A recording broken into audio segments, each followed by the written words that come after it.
Today I'm going to create a short video, and I'm going to go ahead and say the worst part about doing this swap. So wiring specialties, they give you this has to go through the firewall. And we're trying to make it so that we can have our ECU obviously inside the car. And then you look at these plugs, the directions they supply say to put all that through that hole. It's never gonna go. I mean, it's the width of maybe two of my fingers. Even if I flipped all these, and there's no getting them through it. So I got in there, I looked up in there, there's nothing here. I'm drilling a hole here, and that will at least get me started so we can start wrapping this harness around the back side, start plugging things in, take the intake back off. We're gonna go through and just plug in as much stuff as we possibly can while we're waiting for parts. You saw I'm taking a break from the Golf. We are this far. 5 out of 6 pistons installed. I need one more oil control ring. Basically what I ended up having to do is buying the OEM piston installer. See that angle on the bottom? That's why the rings were breaking. Trying to go in on an angle, they were clipping and it broke the oil ring. So we bought this part, waiting on one set of rings. And once we get those, we'll get back to this and start, hopefully get this thing put together. We're close, it's happening. But while that's down, let's work on the FRS. Well, that was scary. It's never fun drilling a hole in your car next to a bunch of wires. Let's go inside and see what it looks like. Well, I see light coming through. Let's shove that harness in here. So basically, I think it's gonna live behind this kick panel. Let's see. We gotta look at the routing of the wires. I'll show you what I got. So here's the end that goes into the car. This is, I believe, my CAN bus wire, so all my gauges work. This is just an extra, like, auxiliary plug for anything, gauges or something. I know this goes into the car. I gotta believe it goes in farther than that, because I would think the relays would go outside the car, outside in the engine bay. But I've also got these two plugs here that go to control boxes for like the dual fuel pumps and stuff like that. And then this is CAN bus. There's a CAN bus box which ties it into the car so I can have the factory gauges and everything work with the 1JZ. But this here that comes off of those, I got two major wires that come off of there. Let's see what them are. We've got reverse, we've got starter. Do these go inside the car? I'm wondering. And then this one comes off of there. Let's see what this one is. AC pressure, I guess. And AC compressor. Now, do those go inside the car? I guess I'll have to plug it into the AC compressor and see. So what I'm wondering is, does all of that go into the car, or does it split and come back around, you know, outside into the engine bay? So I do know for a fact that all of this comes out around the back of the engine and plugs in mostly on the driver's side. Some of it comes around to the right side, but not much. I'm on Wiring Specialties website, and they've got an install procedure, but it's not even close to lining up with what I've got. All right, that might be a bit of a big hole, but I will find a rubber grommet for that and something to shield the wires. I've got it in there. Now I'm going to take this intake off so we can get this harness wrapped down and around and start figuring out where some of these wires go. I know it splits here, or no, actually it goes down, around, and across the front, if I remember right. This is a long time project, so a lot of stuff that I was working on this, I haven't touched in a while.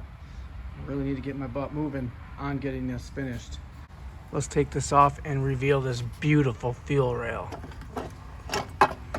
Hiya! That is a massive intake. All right, this is what we got here. So this is our fuel rail. Probably going to end up going with an aftermarket intake just so that the fuel rail is not hidden. I mean, you can't hide that. That thing's beautiful. Making some progress. So I figured out harness is going to come around the front. I don't know how I feel about that. Maybe it's supposed to go underneath the pulley and come around. I've got it plugged into the alternator. I've got my crank sensor plugged in. This is my boost solenoid. So that pretty much, this is the end of the harness.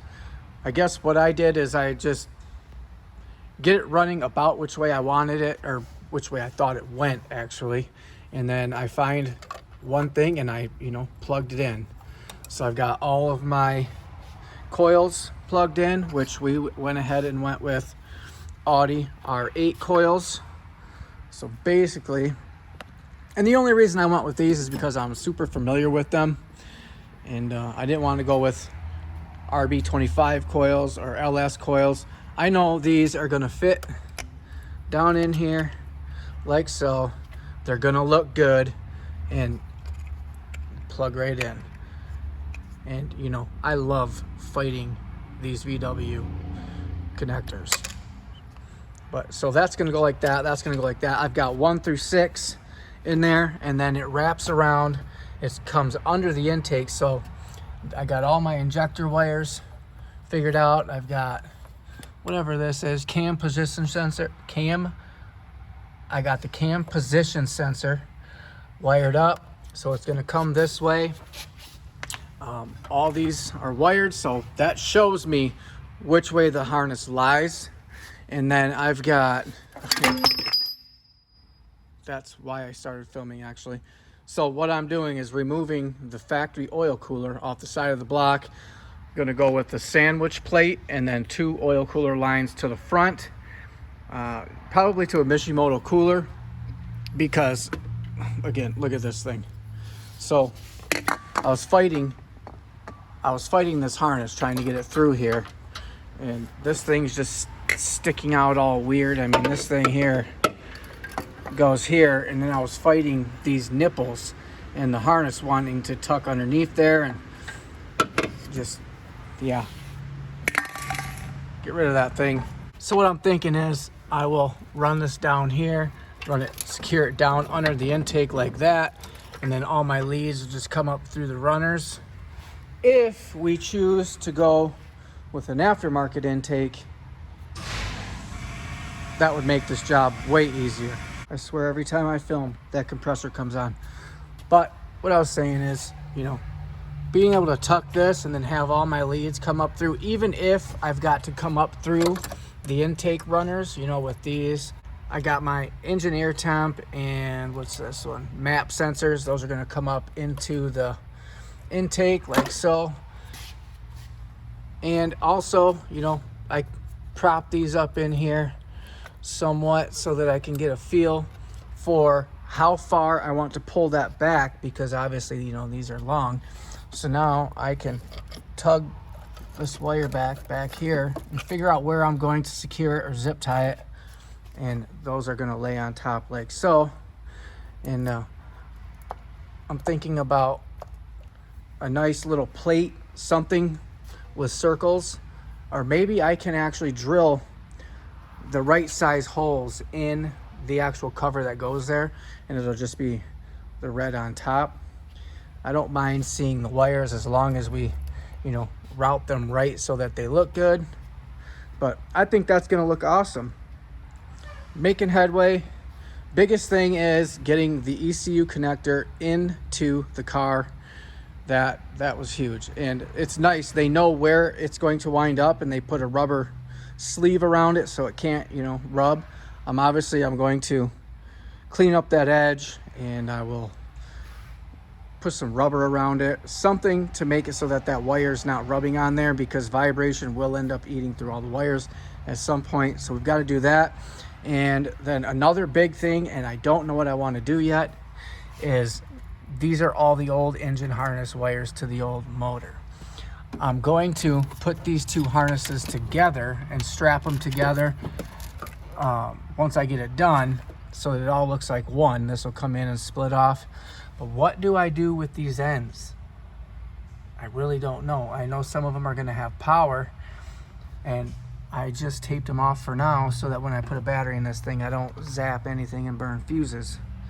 But I've got to figure that out. But for the most part, it's coming together. We're making progress. So we're gonna go with the, I'm hoping the Greddy sandwich plate, it just goes on there, has two and 10 bushings that are gonna come out. We'll run lines out to the front. We're going to have our radiator, our AC condenser, our intercooler, and then an oil cooler. So we're gonna be stacking a lot of stuff in the front of this thing. But for the most part, Wiring Specialties does make it pretty easy. I mean, they gave me this here. So they told me I have to run a cable to the starter from the battery, and then the trigger wire triggers it. And you know, just basic things like this. And then it gives you a link to go to, and they have step-by-step instructions, albeit their car was different than mine because that connector was never fitting through that hole. But I mean, I'm not complaining. We got it in there. And then we've got a complete pinout of everything they did, numbered. I don't know what this is. EMU black, auxiliary connector. Okay, so yeah, tells me I've got my 5-volt sensor, ground, gauge power, chassis ground. We've got all kinds of stuff. And there's that compressor again. And just look at that thing sitting there.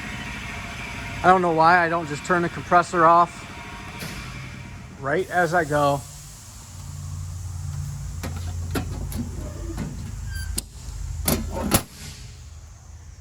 Done. Compressor off. That thing is so sick. I told Travis I'm buying them wheels from him someday. Not gonna lie, I was 100% scared of this part of it, but it actually went pretty well. Everything is labeled great. I mean, I've got all the grounds are marked. I mean, it's all our engine grounds are there. I've got a couple wires. I don't know what the heck they're gonna go to.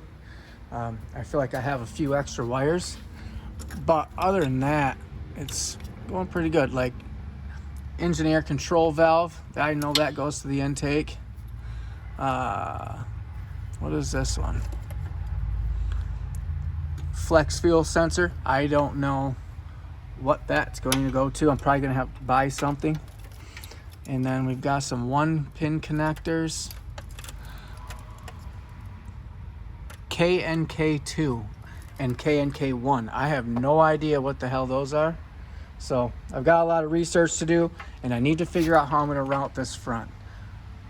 I don't really want it running behind the belt. So I'm going to have to figure that out. And that's how the stock harness went as well. So I just don't remember where it went through. I think it came through like right there. Because once the cover's on, it's supposedly safe right there.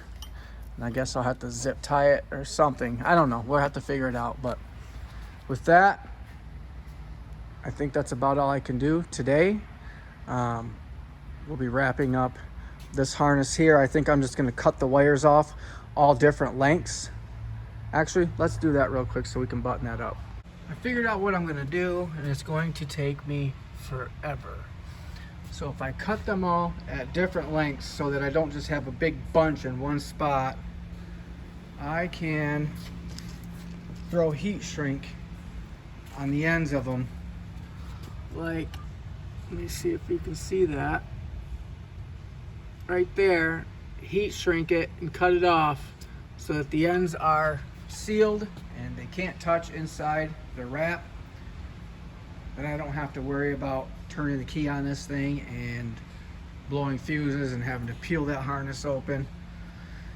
So I'm gonna grab a heat gun, a bunch of little 1-inch pieces of this stuff, and go to town. Now that is tedious, but You know, we can put all those, focus, all those wrapped up. I don't have to worry about any of the ends touching. And if I cut them all at different lengths, kind of like feathering them, essentially I should be able to wrap that with tape and not have a big fat spot. So yeah, that's basically my thoughts on that. As far as this goes, I don't want to make anything permanent yet until I get everything, you know, where it goes, and then I'll start securing it to the body, securing it to the engine, all that stuff. And I don't want to tape this up yet because I know I'm probably going to have to get into that harness to find some sort of a trigger wire, and I don't want to have to unpeel all that. So I will continue on with this. Thank you guys for watching. I searched high and low on the internet, or on YouTube rather, for a wiring diagram or wiring specialties harness for a 1J and an FRS. And in the beginning I didn't even know what side of the car the ECU went on, so I was trying to search YouTube because that's how I do everything, and there wasn't one video. So hopefully this video helps somebody, because this is becoming quite the popular swap, and I know a lot of people are doing it. So basically I bored my own hole in there, runs around the back, underneath the intake, and around the front. And of course, your car, you're going to do it the way you want. I don't know how I'm going to do the front yet either. I'm not extending any of the wires, so whichever way it reaches, I'm going the best route for that. Hopefully not buy any belts. And still looking into an aftermarket intake. I don't know yet, we'll see. The factory intakes are good for up to 1,000 horsepower. We're never going to run that much, so it would just be an aesthetics thing. Well, that took a good bit of time to do, but every single wire is capped with heat shrink. Should just fold down, be able to wrap it up with the new harness, and I think we'll be okay. But I'm not gonna wrap that up until I know I've got everything I need. I don't know if I'm gonna have to tap into any one of those wires, maybe fuel pump, who knows. So we're leaving that be for now. Not really much further I can go. We need to buy that oil cooler sandwich plate. Looking into a different intake, but the stock intake is good up to 1,000 horsepower, so it's really just an aesthetics thing. Just don't want to cover up the fuel rail. And as far as that, we've got our O2 sensor wiring. We're in. These boxes here plug in inside the car. They give you this power brake, all that stuff, so that's cool.